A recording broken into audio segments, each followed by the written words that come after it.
If all the members of state and local government will please come to their chairs and sign in.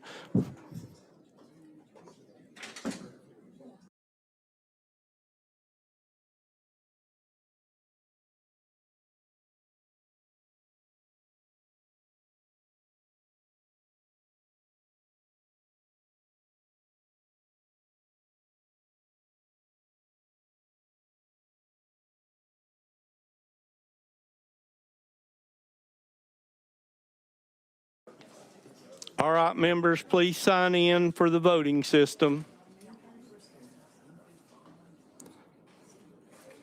Madam Clerk, you'll open the board for roll call.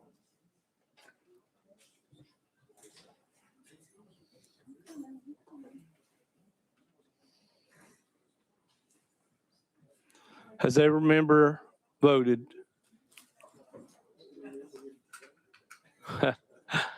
Madam Clerk, you will close the board and announce the vote.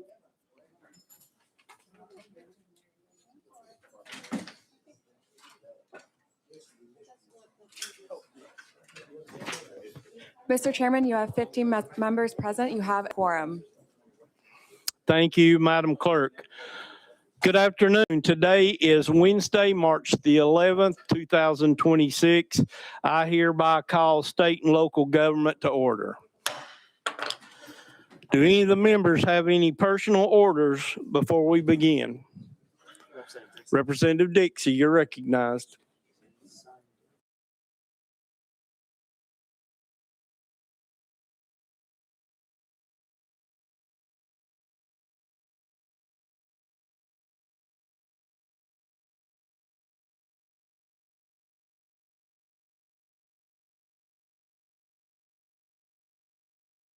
All right. Thank you, Mr. Chairman.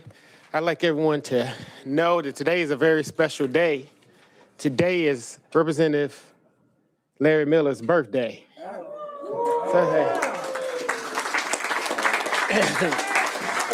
Happy birthday. Happy birthday.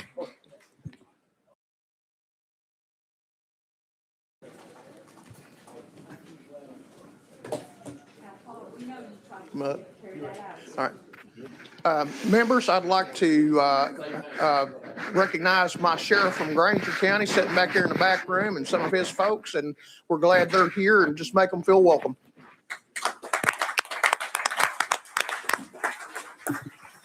Representative Mitchell, did you want to be recognized? All right. We also have some more special guests with us. We have some officer, one from Laverne, city of Laverne, and some from Covington. If you're a law enforcement officer or fireman, would you please stand up and let us recognize you?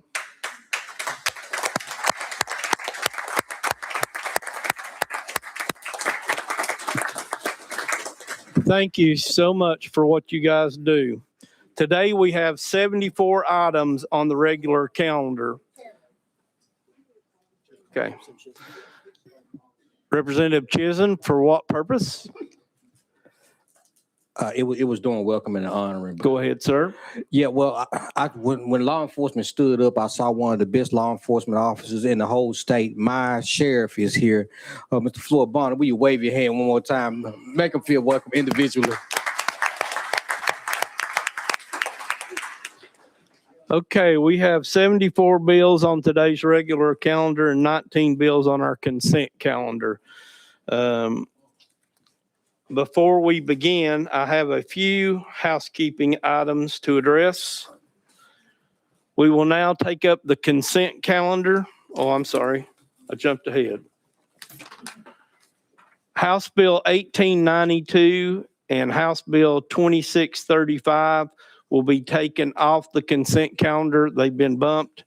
House Bill 1634, House Bill 794, House Bill 1932 will be rolled for 1 week. House Bill 2204 will also be rolled 1 week. Without objection, we'll roll them 1 week. House Bill 1873 will be rolled 2 weeks. Without objection, we'll roll House Bill 1873 for 2 weeks. House Bill 1931 has been taken off notice. Without objection, we'll take it off notice. And House Bill 1892, House Bill 2635 have been bumped from the consent calendar.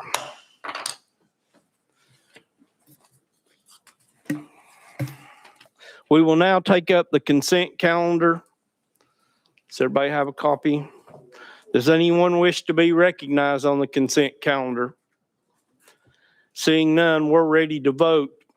Madam Clerk, you will open the board for voting. Vote yes if you agree, no if you do not.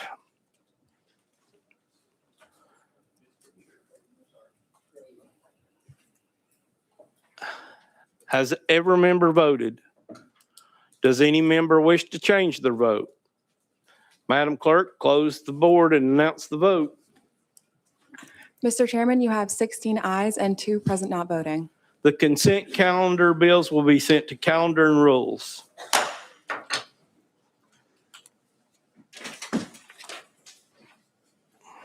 We will now start on the regular calendar. For the visitors, we have several members who have bills in other committees, so they may be getting up and down, going to present their bills and coming back, and we'll have some members from other committees coming in and doing that. So hope that's not too distracting for you, but we will we'll move forward with the consent calendar. Remember, we practice decorum in the General Assembly here, so we expect decorum. And if you get out of line, I will put you out of the room. So, Representative Rudd, you're recognized. If you could, Mr. Chairman, did I can't remember. I got it here, but did we leave off last week's calendar and starting again, or did we finish last week's? We did not finish last week. Do you know what number we left off at of last week's? I do not. Okay. First bill we're going to take up is House Bill 2506. Got a proper motion and second? Hang on just a second. Do we have a sponsor for House Bill 2506? All right, we will move that down. Item number 2.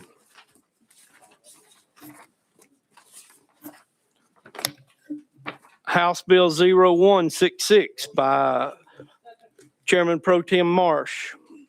Chairman Pro Tem Marsh, I do see we have a drafting code. Can you please give us that? 13647, That is correct. Would you like for us to place the amendment on the bill to be discussed? please. It makes the bill. All right, we have a motion and second on the amendment. We're ready to vote on placing Amendment 13647 onto House Bill 166. All those in favor, please say aye. Opposed, no. Your bill is now amended. You're recognized. Speaker Pro Tem Marsh. Thank you, Mr. Chairman and members.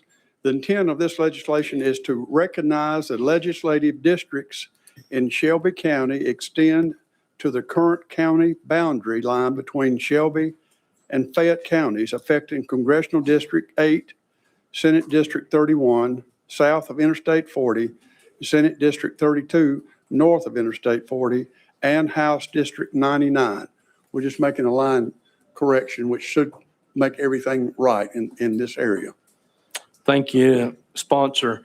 Has any of the members got a question for the sponsor? Seeing none, we're ready to vote on House Bill 166. Moving on to calendar and rules. All in favor, please vote yes on the board. Opposed, no. Madam Clerk, open the board for voting. Has every member voted? Does any member wish to change their vote? Madam Clerk, close the board and announce the vote. Mr. Chairman, you have 19 ayes and 1 no.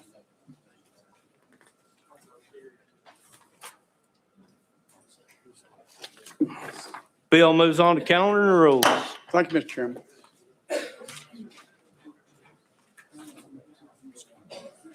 Okay, is he here? I don't see him. We're going to jump over to Item number 3.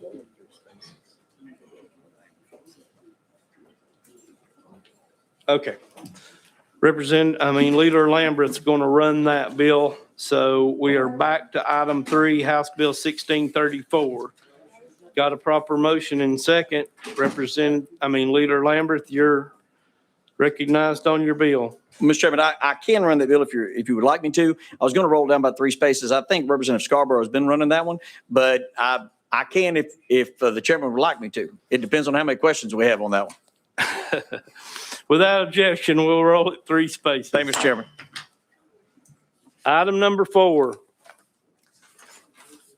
House Bill 2185 by Leader Lamberth. Got a proper motion and second. Leader Lamberth, you're recognized on your bill. Thank you, Mr. Chairman, members of the committee. And this one I'm conversing in, can take whatever questions anybody has, but it's about a 2-paragraph bill. If they were to pass the SAVE Act at the federal level, this would allow the Secretary of State to utilize that program to check eligibility for voting, but only if that program is available. You've heard the explanation from the sponsor. Is there any questions for the sponsor? Representative Miller, you're recognized. Thank you, Mr. Chairman. Understanding is that in order for this bill to apply and become law, what must happen on the federal level now, again? Leader Lamberth. The portal may also access data from the systematic alien verification for entitlements, the SAVE program for the United States Department of Homeland Security, United States Citizenship and Immigration Services, DHS, USCIS, if the DHS, USCIS makes such data available via a secure web service. Representative Miller. So does that mean we will adopt the identical language of the federal government? Leader Lamberth. No, it's a data portal. So if the data portal is not available, this is still law, but you can't access something that doesn't exist. So they would have to have that data portal available. If we don't pass a law that allows for that, they wouldn't have the legal authority to access that portal. Okay. Thank you, Mr. Chairman. Next on the list is Representative Warner. Thank you, Leader Lamberth, for bringing this bill. When this bill's passed and the federal government passes it, will it allow the locals to access this program? Leader Lamberth.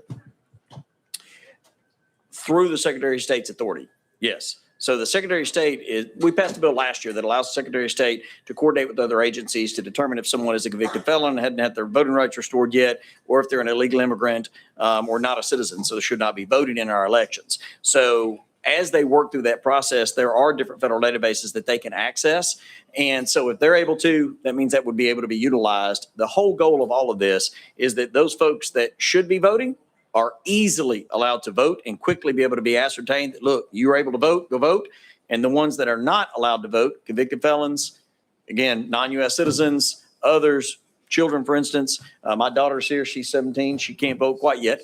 I've just been embarrassing her in every committee, so her name's Allison. But those folks literally would not be able to vote, and this is just a better way to be able to get that information. Representative Warner. Thank you, Leader Lamberth, for bringing the bill. Thank you. Any other questions for the sponsor?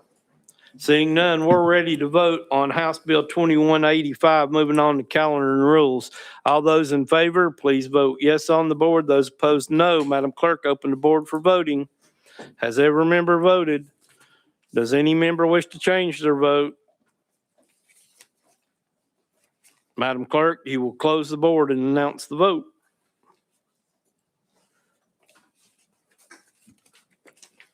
Mr. Chairman, you have 15 ayes and 5 noes. Bill moves on to calendar and rules.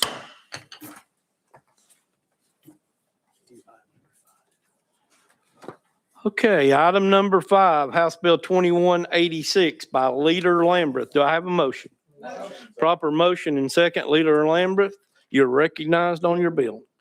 Thank you, Mr. Chairman and members of the committee. In a bipartisan fashion, we've all been seeking ways to reduce the grocery tax, both at the state level and local level. We passed a bill a couple of years aago that allowed city and metros governments to reduce their grocery tax. One of my cities took advantage of that, the city of Hendersonville. Proud of them for doing so. The metros, that are the 3 metros in this state, would like to be able to do that as well. We thought we did that before. Unfortunately, they've argued that they can't. This would allow them to reduce their grocery tax locally. And then at the bottom, it deletes some unnecessary part of the code as a cleanup from a bill that passed several years ago. You've heard the explanation of the sponsor. Are there any questions? Representative Powell. Thank you. As someone that represents a metro, you probably have been in contact with these different metro forms of government. Just to be clear, for Nashville, are you aware would this captures them? Is that correct? Leader Lamberth.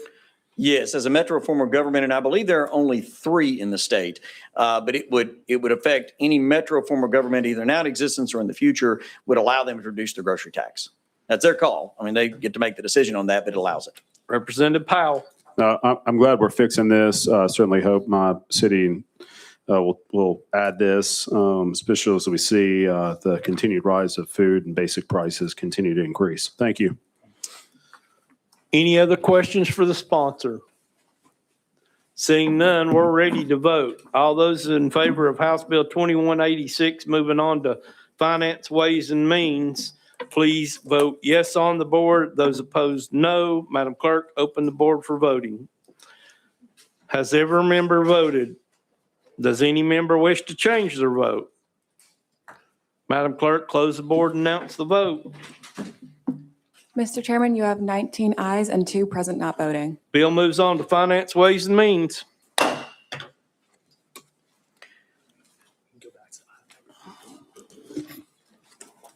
Okay, we're going to jump back to item number 3.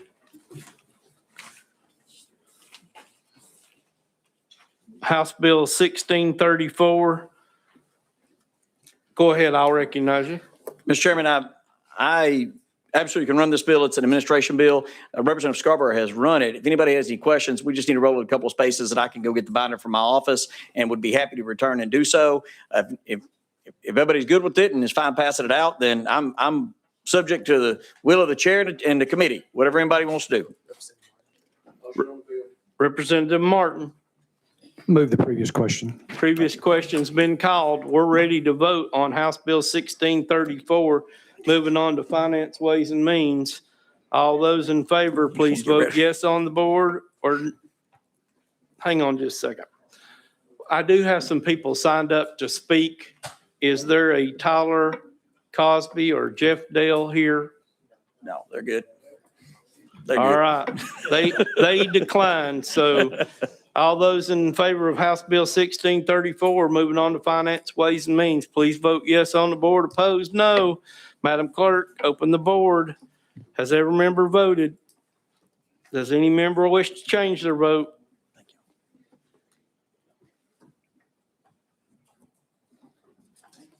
Madam Clerk, close the board, announce the vote. Mr. Chairman, you have 20 ayes and 0 noes. Bill moves on to Finance, Ways and Means. Thank you, Mr. Chairman, members of the committee. Now I'll tell Representative Scarborough he owes y'all one.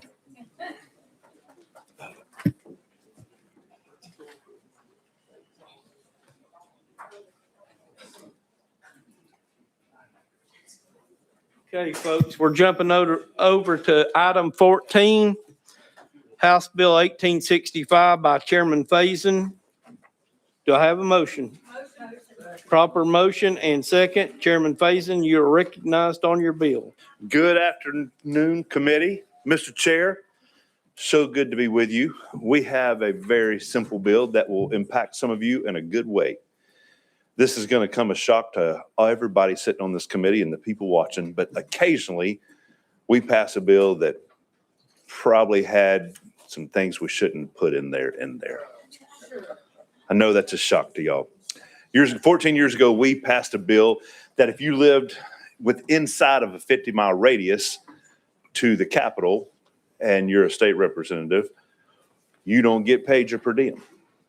And we have since seen the traffic is so bad that many of our friends who live inside of 50 miles of the state capitol, because it's an hour and a half to 2 hour ride, they end up having to get a hotel or a condo here. And so what we're doing with this bill, with your indulgence, is lowering that to 25. So if you live anything outside of 25 miles, you would be able to collect per diem. Committee, you've heard the response from the sponsor. Are there any questions? Representative Powell. Oh, no. Thank you. I find it actually somewhat appalling that we're sitting here and boosting people's per diem. But if you live within 50 miles, that's an easy drive. I probably, to increase the per diem in such a way that now we're allowing more people to hit taxpayers and pay for hotels, I think is ridiculous to be doing that right now. I certainly have opposed. I'm for that. I was against the original bill. I mean, I don't think we should have been getting per diem when I got up here, and was glad and actually voted in favor of the fact that it removed my per diem. So I hope my members and my fellow colleagues who live within the 50 to 25 miles will vote against this. It sends a wrong message to voters that you care more about your hotel and putting money in your pocket than you do the taxpayer. So I'm opposed to the bill. Thank you. Chairman Faison. Thank you, Mr. Chair. The only thing I would push back on that is I think it's good and healthy for a legislature to have people who don't have the means that they can afford to be here. And if there are people, you have a colleague that lives 41 miles from here. The area he lives, it takes him a solid hour and 45 minutes to get in and sometimes 2.5 hours to get home. It's really selfish of you to deny a man that has to stay here to do that. And I would just say that we want to encourage people who aren't just rich to come and be a part of the legislature. That's a good thing. That it is a wholesome thing. People who represent poor people to also know what it is to struggle and have too much month at the end of their money. So I would just really disagree with you on that. Representative Powell for a follow-up. I guess just to follow up to that, I am somebody that's a working person. I encourage more people, and if we want to be transparent and honest about this, what we do is actually look at raising legislators' pay rather than do things like have these kind of ways for other people to put more money in their pocket. And so the other thing I'd say to that is if it's taking somebody to go 50 miles takes an hour and a half, then clearly we are not keeping up with our infrastructure. And that's what we should really be focusing on is improving our infrastructure. So it doesn't take somebody who lives 50 miles away an hour and a half. I mean, actually, sometimes the traffic can be so bad, it takes me an hour and a half to get here, depending on the traffic. So, but I still don't go stay in a hotel. But I see what you're doing. So that's all I got. Shouldn't have voted against the I haven't recognized you, Chairman. Sorry. Representative Mitchell. Yeah, thank you, Mr. Chairman. Yeah, bottom line, this shouldn't have been done in the first place. And it was aimed at a certain group of legislators. Well, they accidentally touched a few of theirs on the other side of the aisle. So now this is fixing it and correcting it. So all Republicans will be getting this per diem and not a single Democrat in the Middle Tennessee area. So let's just say, for what it's worth, it's a GOP enrichment bill, and it's not going back and correcting anything for anybody. I live the farthest in Davidson County of anybody. I live on the Davidson-Cheatham County line. And it takes me a long time to get here some days, an awful long time to get home. But they made sure they made the distance just right so it doesn't incorporate a single Democrat. They're making sure they're putting money in the pockets of Republicans. Thank you. Chairman Faison, you're recognized. Thank you, Mr. Chair, and representatives from the west side of Davidson County. If you bring a bill that changes it, I'll support your bill. All right, guys, there's not going to be any running debate in here. Representative Mitchell.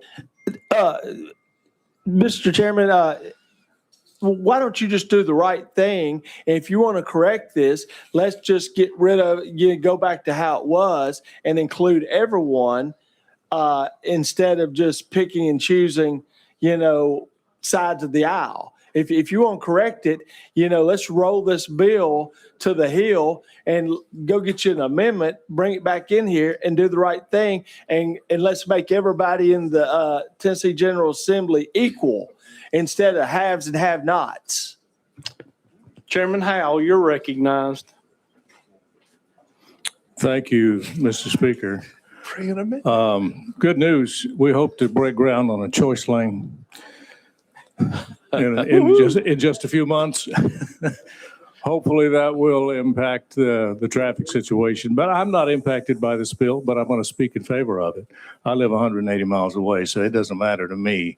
But it does seem unfair because I have colleagues that I know it takes 2 hours sometimes to get here in the morning, especially if they have a 7 a.m., 6:30 a.m. meeting, which we often do. And to drive 2 hours, get here for a 6 a.m. meeting, they got to get up about 3:30 or 4 o'clock. And I would much rather spend the night in a hotel and drive 5 minutes to get here for a meeting. I think it's the right thing to do. Treat everybody the same, Republican and Democrat, and let's just do the right thing. Thank you, Chairman. Chairman Faison, any response? Any more questions for the sponsor? No. Representative Martin.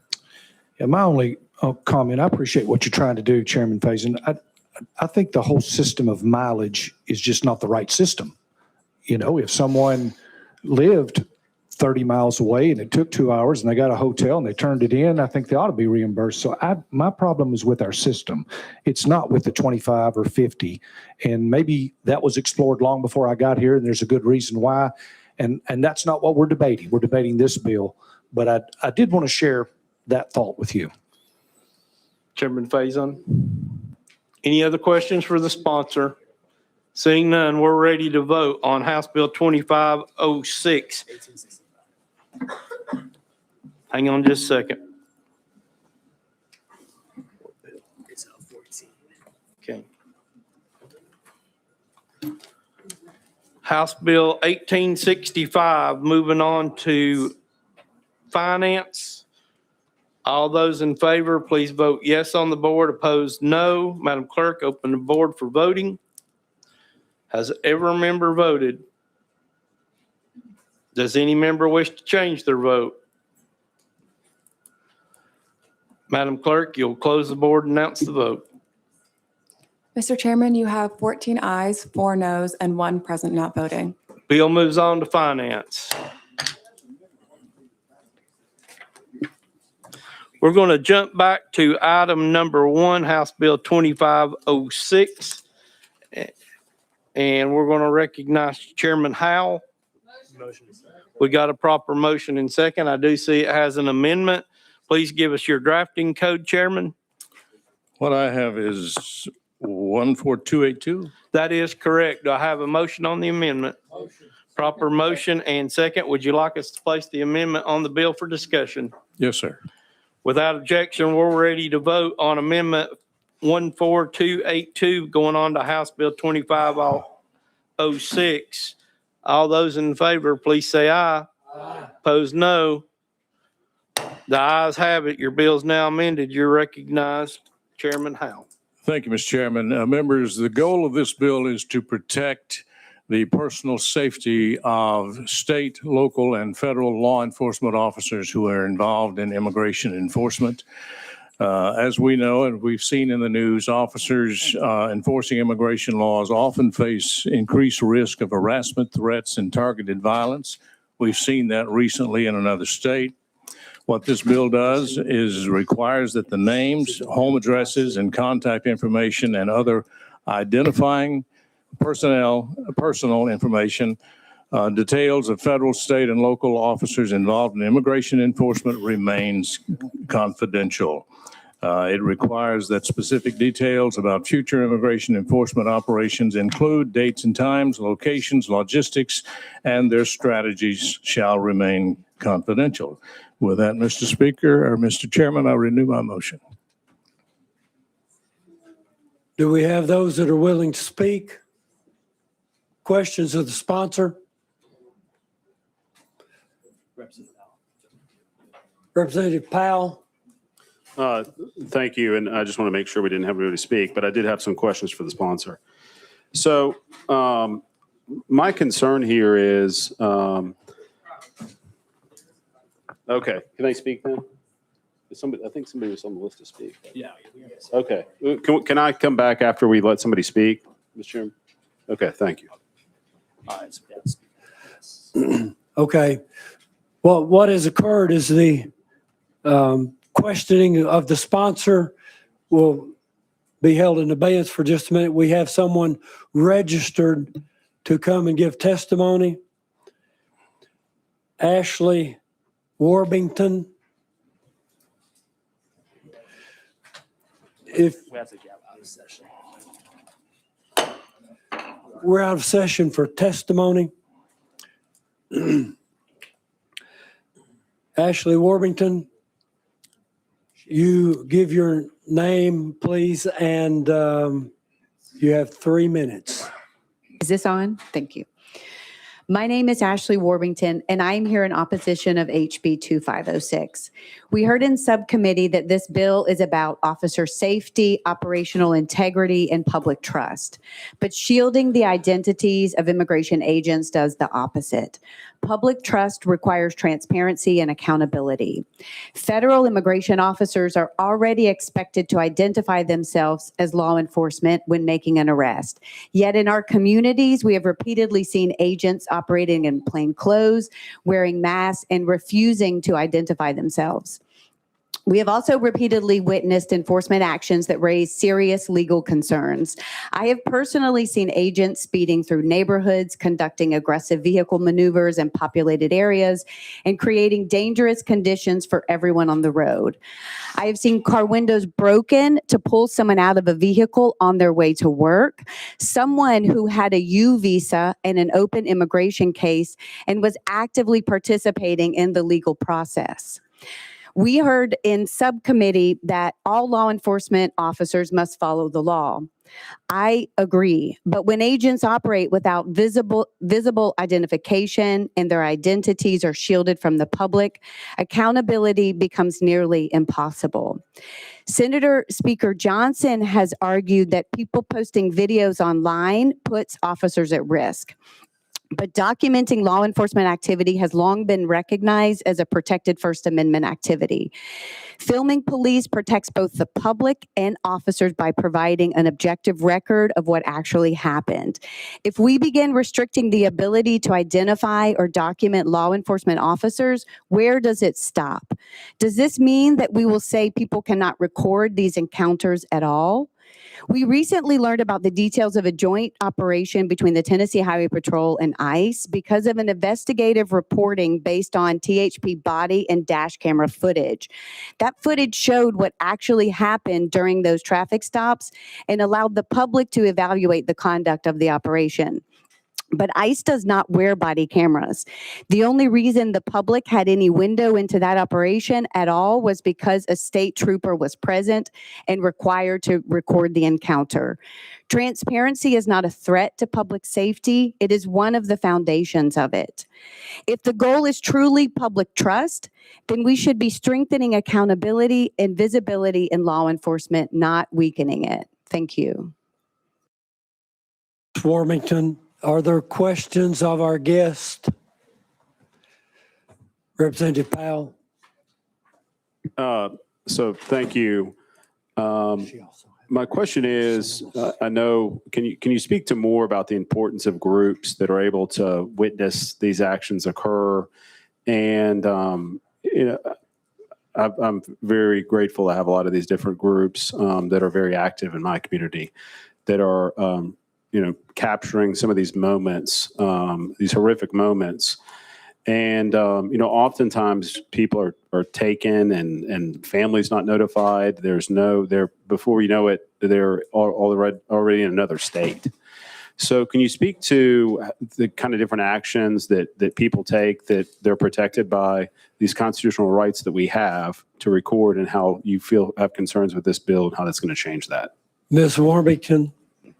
Yes. We're already hearing rhetoric around in the Senate around this potentially being something that we can no longer do, filming. And as I already stated, immigration officers do not wear body cameras. If we are unable to film these encounters, they will be able to do this in the dark with no proof that it actually happened, and disappear family members very, very quickly. When we film, we are also able to let the family member know what happened. It's not just about documenting what happened. We can connect families when they can't find their family member because they've been kidnapped on their way to work. So I believe the work that is being done in the streets that's protected by the First Amendment is incredibly important, and it is at risk by this bill. Representative Powell, you have follow-up? That's it. Representative Salinas? Thank you, Chairman. Ms. Warburton, are you familiar with the Peace Act? And how does that interact in the way that you, when these operations are taking place? Ms. Worthington? It doesn't allow us to film as close as we had been previously. At the moment that an agent or an officer asks us to back up, we must be outside of the 25 feet from the stop. So we do have some protections that are already part of our laws. Absolutely, that's a very good point. Thank you. Other questions of our guest? Seeing none, we are going back into session. Back into session. Chairman Howell, do you wish to make comment? Thank you, Mr. Chairman. Yes, if you read the bill, there's nothing in this bill about filming protesters or law enforcement. This addresses the safety of their contact and personal information, and officer safety should not vary by zip code. This bill is personal to me. I have two family members in law enforcement, a son and a grandson who spent 3 years in the military and was in a war zone and was shot at several times. He's now a decorated police officer. I want him to be kept safe. Representative Dixie? Thank you. To the sponsor, my question to you is, you said they have this information, how to contact them. How do you find this information out right now? Like, how could you find out? How would I know that this person sitting in this audience is a law enforcement officer and track them down with their personal information? Chairman Howell? It's my understanding that many of them are followed and tracked. Be easy to do. How is what I'm, when you say followed, follow them home. I'm sorry. I'm saying like followed and tracked. Because when you're saying about the to find out where the housing, I'm assuming it's something electronic. If you're saying that they can't be followed and tracked, that's already probably something criminal in code, and we can be followed and tracked if according to what you're saying. So I don't understand where we're going to. What is it that we're trying to, how can someone actually find out where someone lives and their personal information? Because I just don't understand. Maybe it's just me, but I'm not understanding how this happens. And because I don't know how would somebody find out where we live. I mean, we would probably need the same protections. We do a lot of things that are controversial as well. Chairman Howell? Well, I try not to do many things controversial. But if you spend, I think it's $10, $20, there are websites that you can pay a fee and you can track about anybody in the world. And you find out where they live, find out what their phone number is. I've seen them. I've seen it happen. And that happens to our police officers, happens to our federal agents. This purpose of this bill is to keep that from happening with a penalty if it's done during the operation of their duty. Representative Dixie, for your final follow-up. All right, thank you. So my question is that the companies that are publishing this information is who we're targeting, or are we targeting somebody that's paying $10 to get this information? I'm just trying to get to the root cause. Like, where is this going to be applied? To the company or a person or both? Chairman Howell? The bill specifically says that anyone or any company, I would assume, who willingly, knowingly releases the names, home address, contact information, and the identifying details of a federal, state, and local officer involved in immigration enforcement, then that person will be guilty if convicted of a Class E felony. Representative Mitchell? Yeah, thank you, Mr. Chairman. You know, we're sitting here today with a with a room full of law enforcement. And most of them, I'd say, are very proud of the uniform they wear. They're very proud of the badge.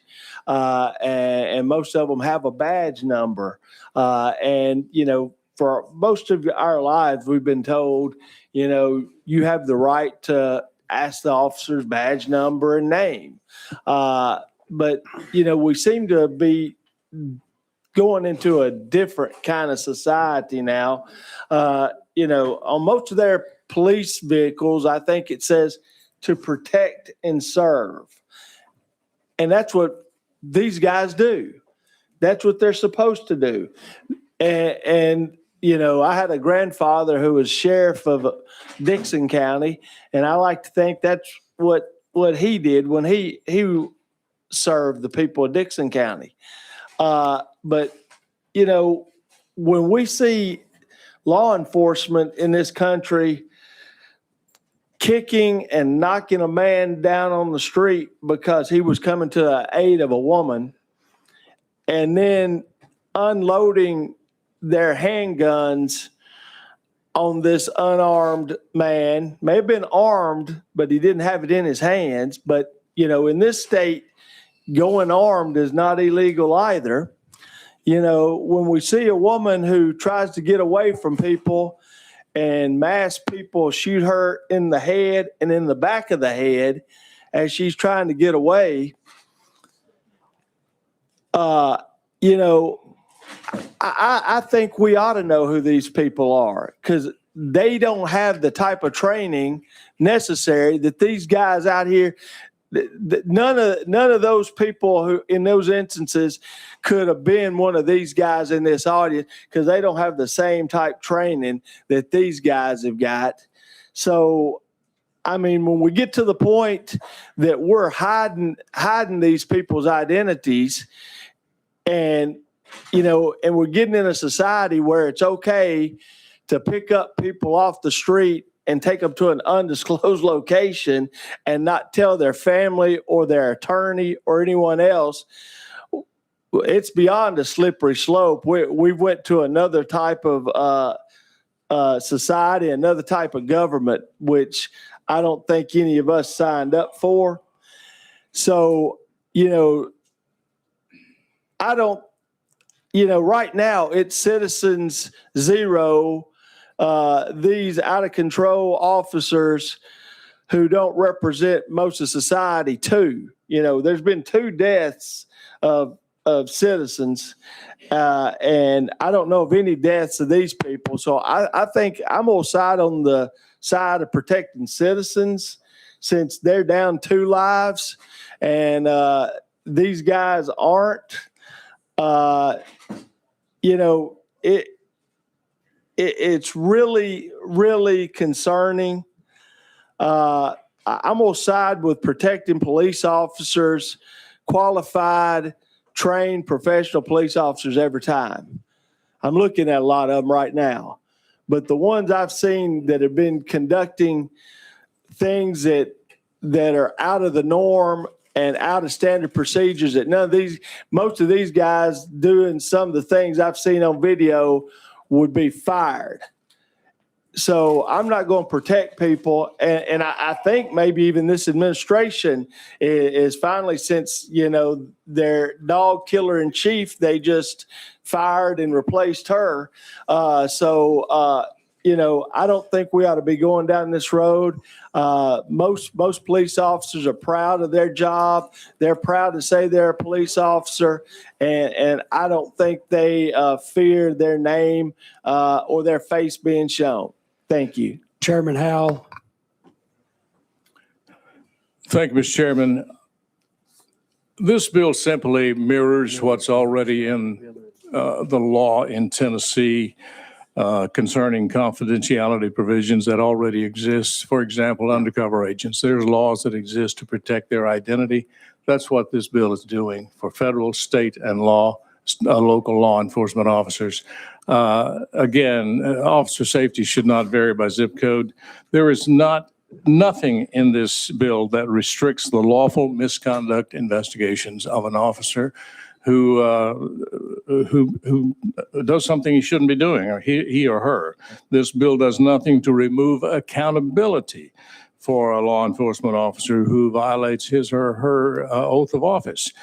This is a good bill that simply protects our law enforcement officers in the performance of their duties and protects their families as well. And I would ask passage. Representative Miller. Thank you, Mr. Chairman. You know, let me say that I certainly support law enforcement as well as I support citizens of this state, this community. I kind of support them equally. As I look out in the audience, I see my Shelby County Sheriff, and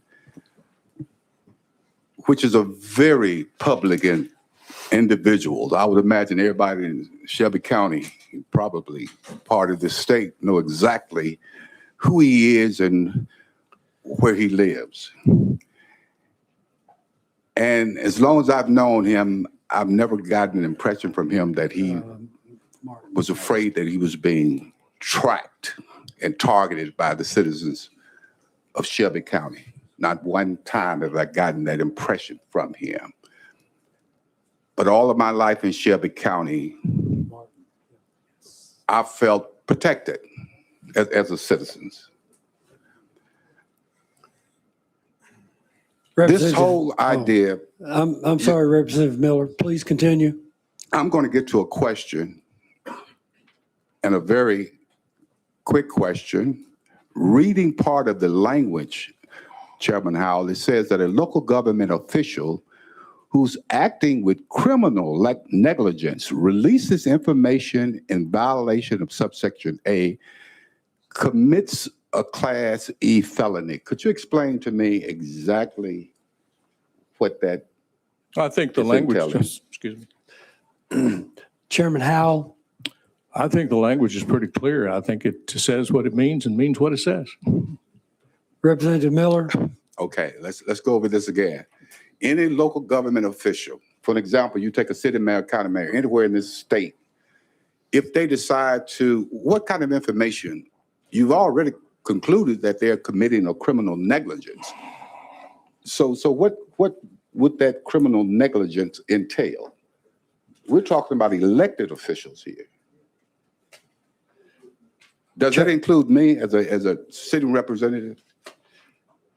Chairman Howell.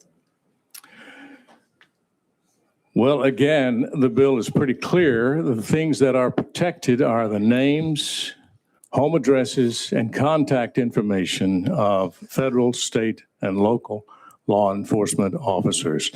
And there have been instances, of course, the media rarely reports it, but if you do some digging, you'll find that there were instances in other states where sitting public officials have released information about officers during the performance of their duties, and they have been attacked. I know there have been possibly some misconduct. I can't verify that, but I also know that there have been officers hospitalized because they have been attacked by protesters.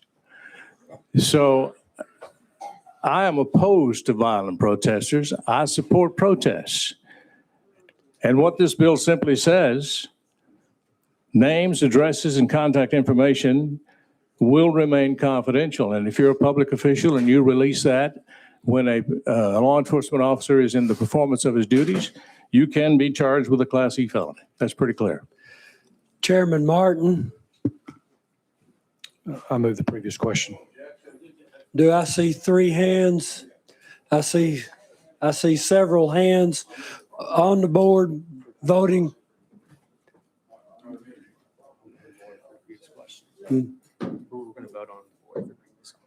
Yeah. We're voting on previous question. Open the board, Madam Clerk. All in favor of previous question, vote aye. Opposed, vote no. Anyone wish to change their vote? Madam Clerk, you will announce the vote. Mr. Chair, you have 15 ayes, 5 noes.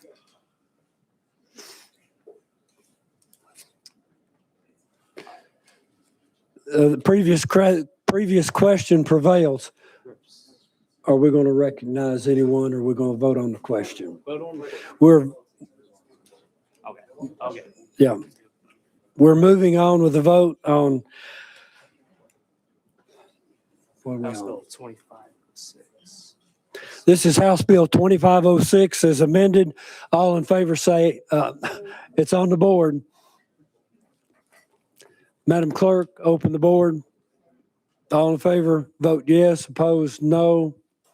Has everyone cast their ballot? Madam Clerk, you will announce the vote. Mr. Chair, you have 16 ayes and 5 noes. House Bill 2506 goes to government ops. We're moving back.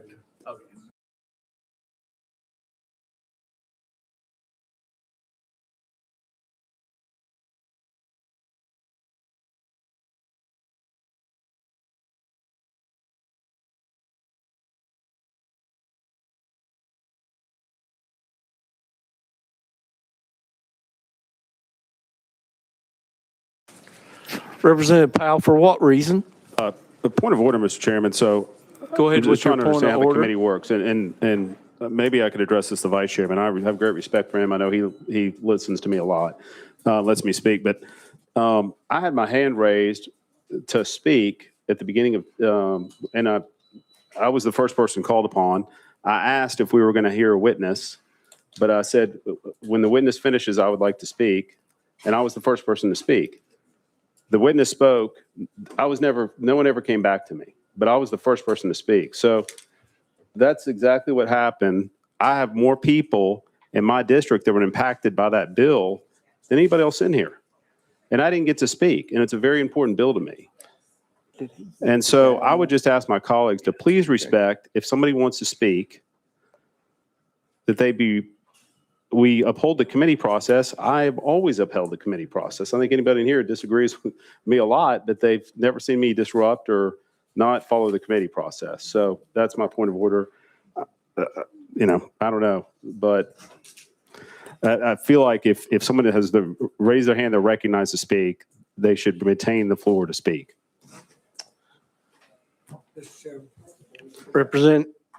Vice Chairman Wright, you're recognized. Thank you, Mr. Chairman. My sincerest apologies because what you just recounted is what happened. I apologize. All right. The vote has been taken and the gavel has been hit to send it out to GovOps. So we will move on to our next bill. Let's go to item number 30. House Bill 1813 by Chairman Russell. Where's my glasses? We have a proper motion and second on the bill. I do see we have some amendments. Can you please give us your drafting code? Thank you, Mr. Chairman. Committee, I show 014452. That is correct. Give me 1 second to check with my research analyst. Do we need to put both of them on? Okay, we're dealing with amendment 014452. Would you like us to place that on the bill for discussion? Please, sir. All right, we're ready to vote on amendment number 14452, moving on to House Bill 1813. All those in favor, please say aye. Opposed, no. Your bill's now amended. You're recognized, Chairman Russell. Thank you, Mr. Chairman. Committee, House Bill 1813 as amended would require a county medical examiner to designate an accredited forensic pathologist to perform an autopsy that is ordered by the district attorney. It requires the cost and expense of the autopsy ordered by the district attorney as determined by the forensic pathologist to be paid by the state of Tennessee from existing funds of the Department of Corrections within 60 days. With that, I renew my motion. You've heard the explanation of the sponsor. Are there any questions to the sponsor? Seeing none, we're ready to vote on House Bill 1813, moving on to Finance, Ways and Means. All those in favor, please vote yes on the board. Opposed, no. Madam Clerk, open the board for voting. Has every member voted? Does any member wish to change their vote? Madam Clerk, close the board, announce the vote. Mr. Chairman, you have 20 ayes. Bill moves on to Finance, Ways and Means. Next, we have House Bill 1815 by Chairman Russell. Got a proper motion and second. Chairman Russell, I do see it has an amendment. Can you please give us your drafting code? Thank you, Mr. Chairman. Is that 1814? No, sir, we have 14470, I'm sorry, House Bill 1814? 1815. Okay. I had This 18. has to do with jails and I'm sorry, you are correct. I am wrong. it's all right. Everybody's tired. I show 14,452. Wait a minute, wait a minute. I have 14470. You are correct. I show 14,470. That is good. That's what we have. Would you like us to place this on the bill for discussion? Please, sir. Without objection, we're ready to vote on amendment number 14470.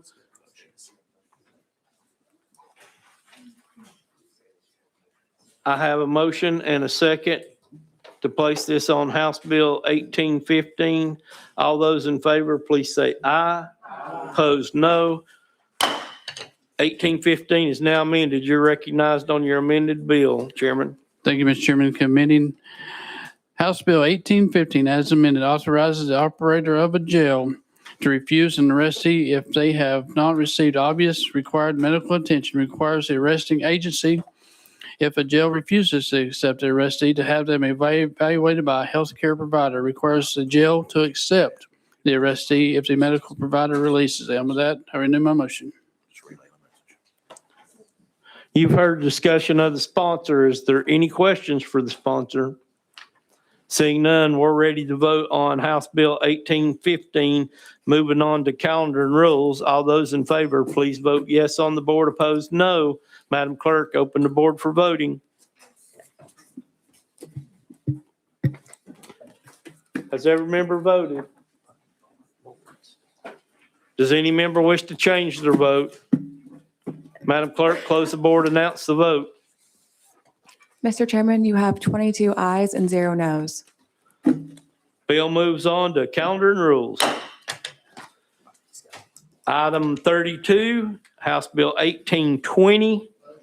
Proper motion and second. I do see that we have an amendment. Please give us your drafting code. Thank you, Mr. Chairman. Committee, I show 13,473. That is correct. Would you like us to place it on the bill for discussion? Please, sir. Without objection, we're voting on Amendment 13473 going on to House Bill 1820. All those in favor, please say aye. Opposed, no. Your bill's now amended. You're recognized on your amended bills, Chairman. Thank you, Mr. Chairman. House Bill 1820, as amended, requires a person to have graduated Tennessee Police Officer Standard Training Approved Certified Law Enforcement Training Academy if elected or appointed to the office of constable on or after January 1st, 2029. It excludes those who have held office as constable for one complete term. It also puts the constables in the same category as a police officer instead of the psychological that we passed a couple years ago. You've heard the explanation of the sponsor. Are there any questions for the sponsor? Seeing none, we're ready to vote. All those in favor of House Bill 1820, moving on to Finance, Ways and Means, please vote yes on the board. Opposed, no. Madam Clerk, open the board. Has every member voted? Does any member wish to change their vote? Madam Clerk, you'll close the board and announce the vote. Mr. Chairman, you have 18 ayes, 3 noes, and 1 present not voting. Bill moves on to Finance, Ways and Means. Thank you, Mr. Chairman. Thank you. We're going to jump back to item number 20. This is House Bill 1914. Got a proper motion and second. Majority Whip, you're recognized on 1914. Thank you, Mr. Chairman of Committee. Members, this is a wonderful bill that deals with Tennessee's state veteran homes. If you didn't know, we have 5 state veteran homes. There's a 6th one being constructed, serves about 500 veterans. And they are asking, we changed the statute a little bit that would allow them to expand their services into home health care, adult daycare, physical therapy, occupational therapy, and speech therapy. Mr. Chairman, I'll take any questions. You've heard the explanation from the sponsor. Are there any questions for the sponsor? Seeing none, we're ready to vote on House Bill 1914. Moving on to Finance, Ways and Means. All those in favor, please vote yes on the board. Opposed, no. Madam Clerk, open the board for voting. Has every member voted? Does any member wish to change their vote? Madam Clerk, close the board, announce the vote. Mr. Chairman, you have 21 ayes and 0 noes. Bill moves on to Finance, Ways and Means.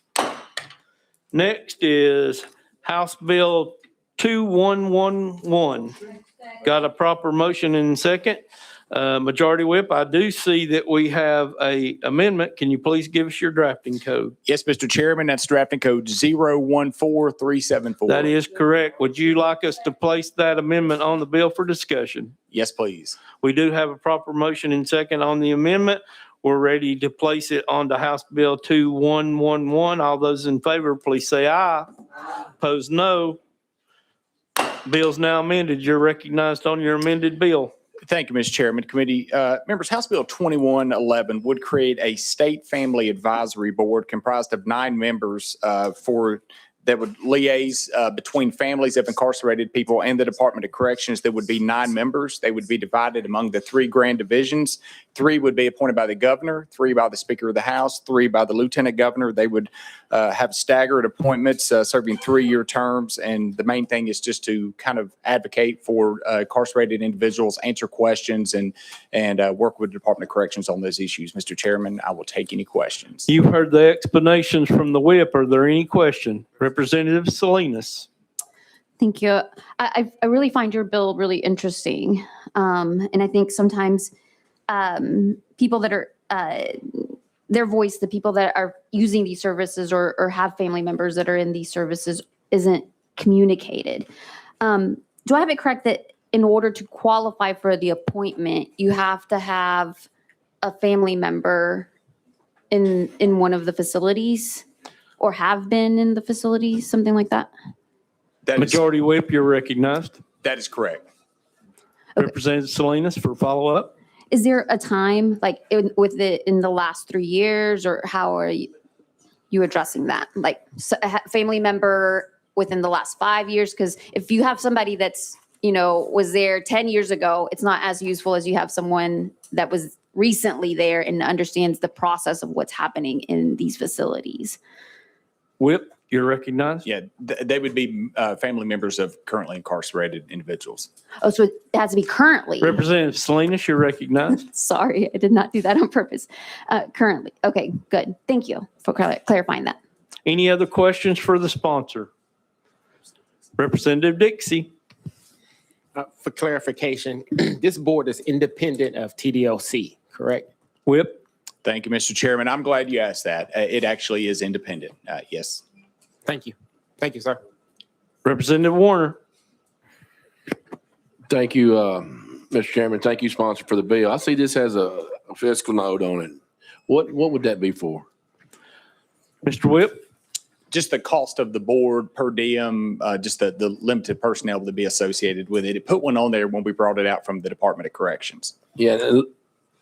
Go ahead. Looks like the amendment changed that number a little bit there. Just curious there.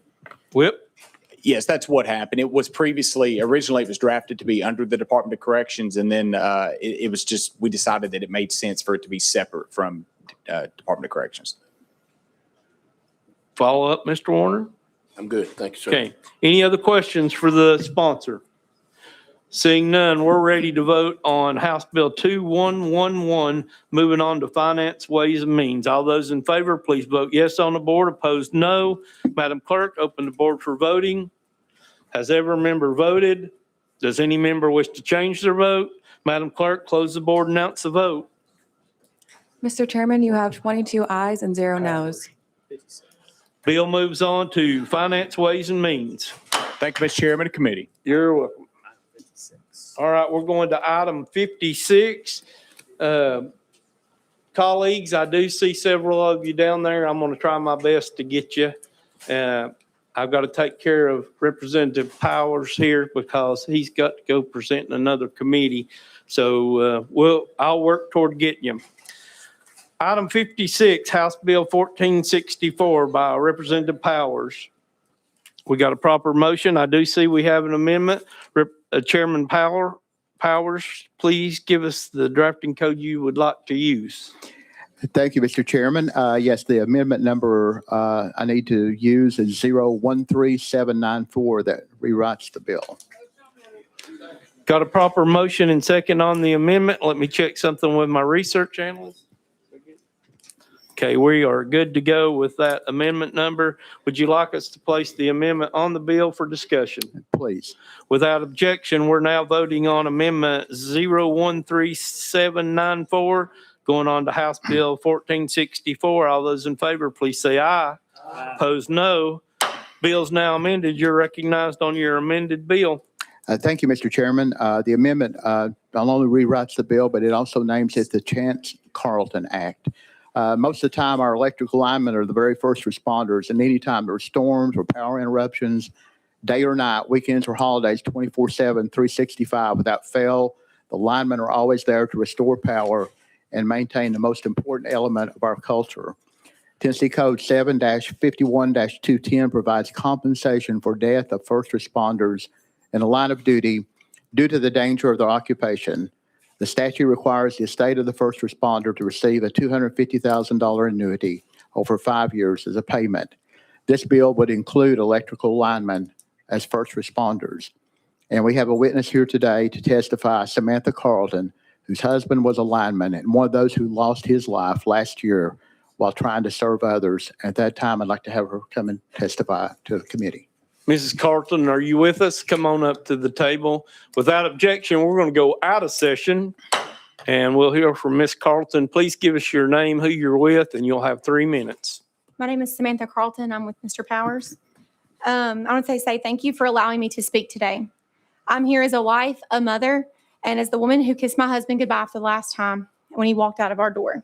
Before anything else, I want you to know who my husband truly was. Chance loved the Lord with his whole heart, and his faith was something that he spoke about not only on Sundays, but it guided how he lived every single day. He served the Lord faithfully, and he led our family the same way. He prayed over our home, over me, over our daughters, and no matter how long his day had been, no matter how tired he was, he knelt beside their beds and prayed with them. This is the kind of man that he was.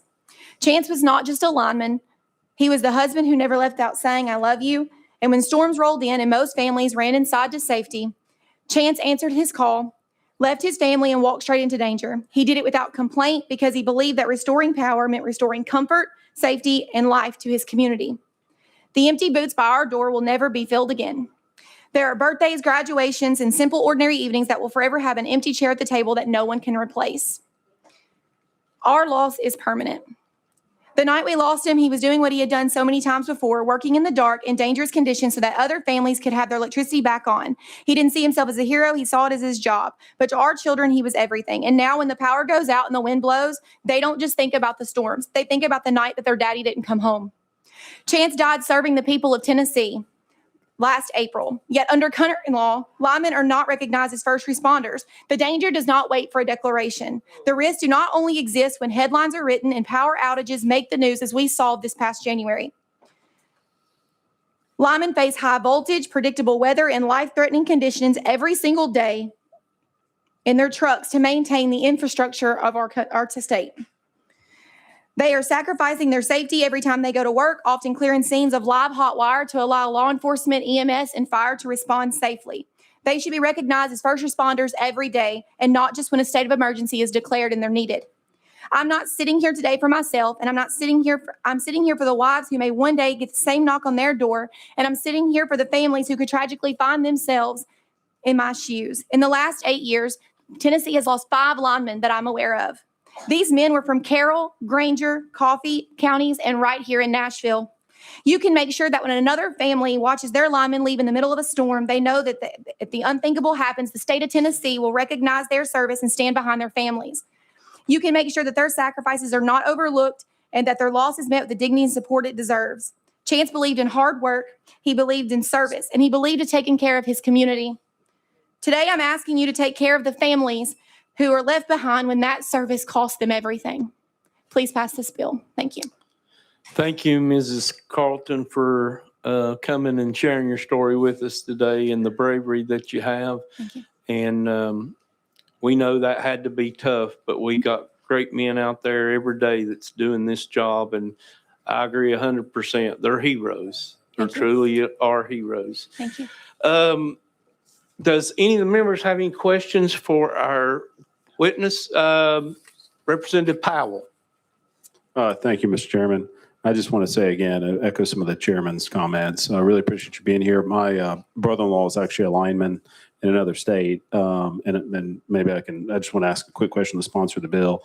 But also I noticed there's a little girl there in the corner. Could you tell us who that is? Yes, come here.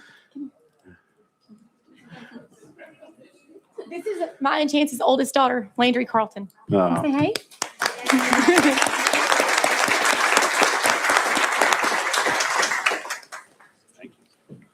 Representative Carringer.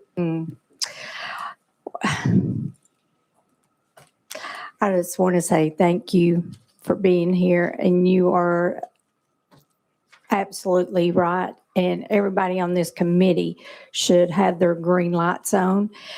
And I know I can see from your faith that you have the strength that God has given you to even be here today and talk with such passion and love. And I am so sorry. And wow, I read about when your husband and so I want you to know that I'll be praying for you all. Thank you. And thank you. I'm sorry you had to be here, but yes, they should be recognized as first responders. And so God bless you all. Thank you so much. Representative Dixie. Oh, thank you, Mr. Chairman, and thank you both for being here. Sorry for your loss. I had a quick question, and I don't know if if it's for you or the sponsor, but I noticed you said that you're not here for yourself, you're here for other people. Mm-hmm. Do you know if we pass this bill, would it help you in any way, or is this going to be something that's going forward? This bill is not retroactive. No, this is just for the people that come after. That makes it even more important, and thank you for being here, for the sacrifice and fighting for people who don't know that you're fighting for them. Thank you. All right. Thank you again for being here with us. We truly do appreciate it.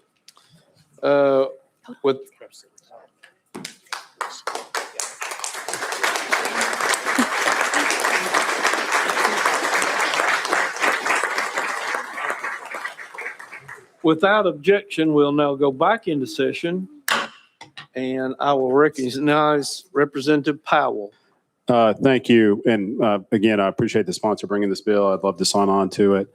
I have one question. I know a lot of the linemen, they go out of state and do work. And we have a lot of also linemen that come in state to do work. So in the event that the lineman was from out of state and this occurred, would this in any way allow them to collect this benefit? If you could speak You're to that. recognized, Chairman Powell. Thank you, and thank you for the question. It would cover any of our linemen that are state, that are in state. It wouldn't cover anybody else that come from another state here. Chairman Powell? But if they were, if it was one of our linemen and they went to say Louisiana or something and were doing work, then they would be covered. Is that correct? Chairman Powell? Yes, that's correct. Thank you. Any other questions? Seeing none, I think we're ready to vote on House Bill 1464. Moving on to Finance, Ways and Means. All those in favor, please vote yes on the board. Opposed, no. Madam Clerk, open the board for voting. Has every member voted? Does any member wish to change their vote? Madam Clerk, close the board and announce the vote. Mr. Chairman, you have 22 ayes and 0 noes. Bill moves on to Finance, Ways and Means. That's Okay, we're jumping back to item 16.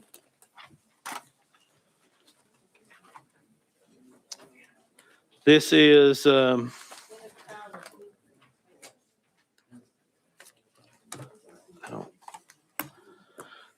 House Bill 1761. Do I have a motion?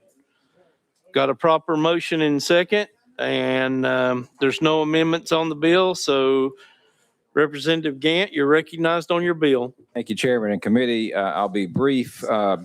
This legislation requires the State Employee Assistance Program, known as EAP, to be made available for all active members of volunteer fire departments or a combination of fire departments recognized under the Fire Department Recognition Act. Requires the state to pay all costs associated with expands access to mental health services for the treatment of post-traumatic stress disorder, PTSD, to part-time public safety employees under the Tennessee Public Safety Behavioral Act. And it requires all fire departments to submit, along with an application for operation, a list of active members of the department, removes the requirement for the state fire marshal's office to send notifications via certified mail to each fire department of its expiration of certificate of recognition. And I yield back and ask for passage. Mr. Chairman. You've heard the explanation of the sponsor. Any questions for the sponsor? Representative Mitchell, you're recognized. Question on the bill, Mr. Chairman. Question has been called on the bill. Mr. Chair. Yes, sir. I didn't know if one of my firefighters wanted to speak. I know he was on the list, and I'll indulge the committee if they want to hear from him, or if not, that I'm sure he is okay with not being heard as well. But I'll leave that up to you, Mr. Chairman. Okay, I have a Richard Hartfeld, and I have an Amanda Hernandez. Are any of those in the audience would like to speak? Come on up, sir. Give us your name, who you're with, and you will have 3 minutes. We're out of session. Thank you, Mr. Chairman, and the committee for allowing me a few minutes to speak. My name is Rich Hartfeld. I'm the Fayette County Fire Chief. I'm also the chairman of the Health, Safety, and Wellness Committee for the Tennessee Fire Chiefs Association. PTSD and mental health is taken very seriously by the Chiefs Association. We're experiencing more and more suicides than line of duty deaths in the fire service, and that's the problem. These numbers do not represent the mental health issues that we still have in the fire service and that we're dealing with. My struggle started back in 2003 on Memphis Fire Department when my crew got killed in the Family Dollar Store fire on Father's Day. Fast forward a little bit, we had Leicester Street Massacre when we pulled adults and kids out that had been murdered. And we weren't given no help, no good mental help. We were offered more or less suck it up buttercup. And so we just dealt with it. Years later, I took over the Fayette County Fire Department. Within 1 year, one of my district chiefs on the fire scene that I was in command of had a heart attack at 42 years old and died right there on the scene. The young man right beside him tried to resuscitate him and everything, and he still had issues months later and came to me asking for help. And as a fire chief, that's one of the toughest things when you have to say, I can't help you, because he had no insurance, no EAP benefits or anything. So after that, we started putting this together for volunteer firefighters across the state, because they see the same thing career guys do. I was a career for 26 years and then been the volunteer chief for 9. And they see a lot of the same stuff, deal with a lot of the same stuff. And so this bill will help those, especially the ones that don't have insurance or are self-employed, that their self-employment insurance doesn't cover EAP benefits such as mental health. Thank you, Mr. Chairman. Thank you. Appreciate you coming and giving us your testimony. Any questions for the guest? Representative Salinas. Any sense of like what the percentage of like volunteer versus non-volunteer? I'm just trying to get a sense of the numbers. You're recognized, sir. Yes, ma'am. It's about 65% volunteer in this state. Okay, thank you. Any other questions for our guest? Representative Miller. Thank you, Mr. Chairman. And thank you, Chief. Thank you for your services. Did you mention in your presentation that you started with the Memphis Fire Department? Yes, sir. And you also mentioned this fire that was, I think, in Frazier Yes, sir. on that day. Yes, sir. I worked A shift, B shift. I came in the next day after that. So I remember that very, very well. And we lost some good people Yes, sir. in that fire. And it threw Yes. me, Mr. Chairman, in a dark state of mind. And like I said, back then, you didn't get much help. There was not much help available for firemen with mental health. And I'd like to change that in the future. Thank you, sir. Any other questions for our guest? Thank you for being with us Thank today. you. Appreciate that. Appreciate your testimony. We're going to go back in session. You've heard the explanation of the sponsor. Are there any questions for the sponsor? Question has been called. We're ready to vote on House Bill 1761. Moving on to Finance, Ways and Means. All those in favor, please vote yes on the board. Opposed, no. Madam Clerk, open the board for voting. Has every member voted? Does any member wish to change their vote? Madam Clerk, close the board, announce the vote. Mr. Chairman, you have 21 ayes and 0 noes. Bill moves on to Finance, Ways and Means. Thank you, Chairman and committee. John Garrett, yes. Which one? That's item number 9. Okay, item number 9 on today's agenda is House Bill 2219 by Representative Garrett. I do see we have some amendments. Please give us your drafting code that you would like to run. Thank you, Mr. Chairman. That's 15240. That is correct. Would you like us to place it on the bill for discussion? Yes, Mr. Chairman. Without objection, we're going to vote on yeah, we did have a motion in second. Yeah. Warner was the motion. I don't remember who the second was. Okay, we're voting on amendment number 15240 going on to House Bill 2219. All those in favor, please say aye. Opposed, no. Your bill's now amended. You're recognized on your amended bill. Thank you, Mr. Chairman. House Bill 2219, as amended, strengthens our immigration enforcement through long-term strategic partnerships between our sheriffs and the federal government to keep our counties and communities safe. It basically requires our local sheriffs to enter into the 287G program. Sheriffs of each county may choose to enter one of 4 available programs, including Jail Enforcement, Warrant Service Task Force, or Tribal Task Force. It also does not require the municipal police departments to enter into the 287G program. With that explanation, I'll be happy to take any questions the committee have. You've heard the explanation of the sponsor. Are there any questions for the sponsor? Representative Salinas. My question was if anyone had signed up to testify. We do have some people signed up. Is there a Ashley Warbington and Amanda Hernandez and Stephen Puckett? Please come up to the table. Give us your name, who you're with, and you will have 3 minutes. We're out of session. My name is Ashley Warbington, and I'm here representing myself. I'm here in opposition to HB 2219. This bill would mandate that every law enforcement agency in Tennessee enter into a 287G agreement with ICE.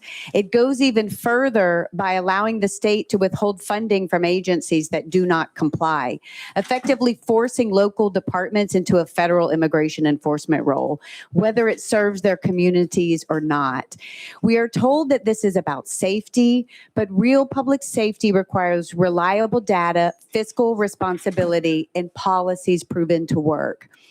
The Attorney General's recent report reflects not only convictions, but also charges. A charge is not proof of guilt. The report's own cover letter admits that it was only a successful match about 39% of the submitted forms to an actual case.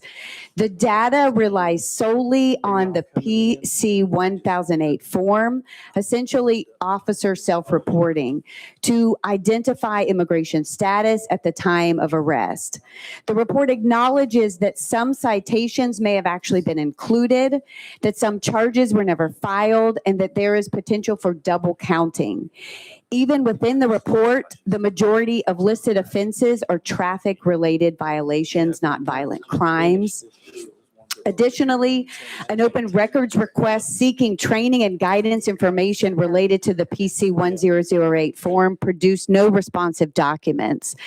The request specifically sought any manuals, training materials, or guidance instructing officers how to determine immigration status, how to categorize documentation, or how to avoid racial profiling when completing the form. No such materials were provided because no such materials exist. 287G programs are expensive. Mecklenburg County, North Carolina spent $5.3 million in its first year. Prince William County, Virginia spent $6.4 million in its first year, raised property taxes, pulled from its rainy day fund, and cut $3.1 million designated for police body cameras to offset costs.